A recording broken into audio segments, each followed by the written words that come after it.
Democrats can't help but take the bait when it comes to Trump's foreign policy. So take a look at this. This is Senator Chris Murphy. Well, first let me read the tweet below it. So Josh Rogan says, more Trump Syria nonsense.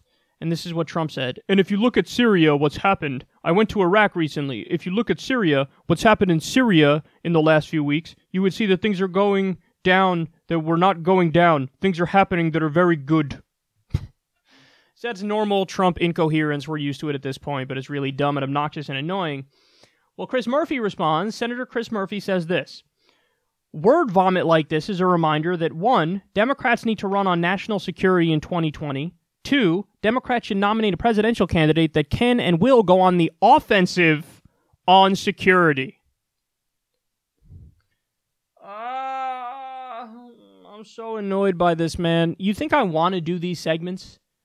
You think I want to come out here and, like, lecture Democratic senators about what the right thing to do is? I don't want to do that. I would be happy if I never had to do a segment lecturing a Democratic senator again for the rest of my life. But I do. Because they always take the bait. So what I've warned you about with Trump from day one is that Democrats are going to resist him in all the wrong ways. And what that means is they're going to resist him from the right. So when Trump happens to do something, which is one of his fucking 1 out of 100 things that might be decent, or at least his rhetoric on 1 out of 100 things are decent, the Democrats are going to pick that issue and go, oh, this is the one that we're going to attack him on, and we're going to take the right-wing position. And that's exactly what he's doing here. Oh, Trump is saying he wants to get out of Syria and Afghanistan. By the way, he's not even actually doing that. But he's saying he wants to get out? Well, allow me to be the serious person in the room and say, Mr. President, we should stay in Syria and Afghanistan, and we should stay in all these foreign wars and go on the offense. Dude, that's not a popular position. On top of you advocating for illegal offensive wars against countries that didn't attack us. That is politically stupid, on top of being dumb from a policy perspective. How do you not know this? What did Trump do recently, with John Bolton at the helm of all people? He's orchestrating an illegal coup in Venezuela.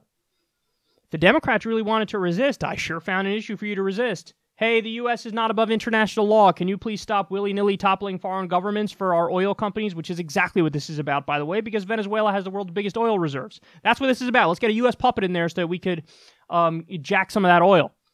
So instead of taking that perspective, the Democrats, on an issue where they could actually resist, they're like, I got nothing to say, dog. Go ahead. Do you, John Bolton? You're embarrassingly bad, man. Holy shit. Like, at least be smart enough to know what the right thing to do politically is, but they're not.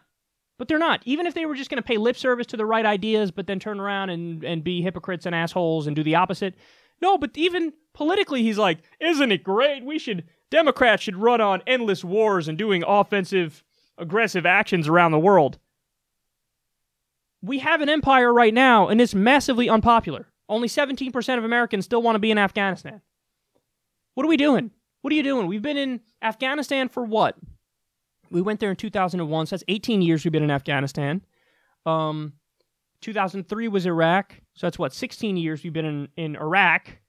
And you guys are not screaming from the rooftops about how we need to get out, and we need to get out now, and we've wasted trillions of dollars, and we got to rebuild our own country. You're literally acting like the best move politically that the Democrats should do is the worst move. Like, it would be the best if you ran on offensive wars, and this will help us. No, you'd be worse off if you did that. What a broken fucking system we have. This is the opposition party. The opposition party is trying to out-right-wing the insanely right-wing party. I feel like we live in an episode of The Twilight Zone. At least, like, when I was coming of age to and seeing what was happening with politics, at least it was at a time when the Democrats were very, very critical of George W. Bush with what he did in Iraq. And they, like, very quickly, the Democrats were like, oh, shit. Oh, what have we done? This war was based on a lie. It was offensive. We're wasting all this money. Our soldiers are dying. Civilians are dying. And the Democratic rhetoric on the Iraq war was, like, insanely strong against it.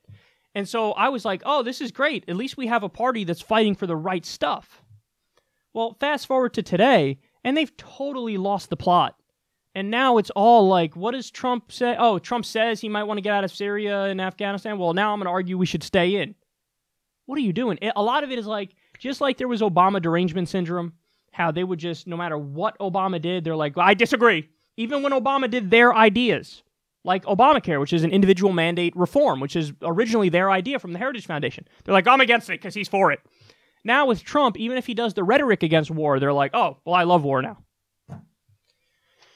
Can you fucking stand for something serious? Can you stand for something that would actually improve this world as opposed to making it worse, you fucking buffoon?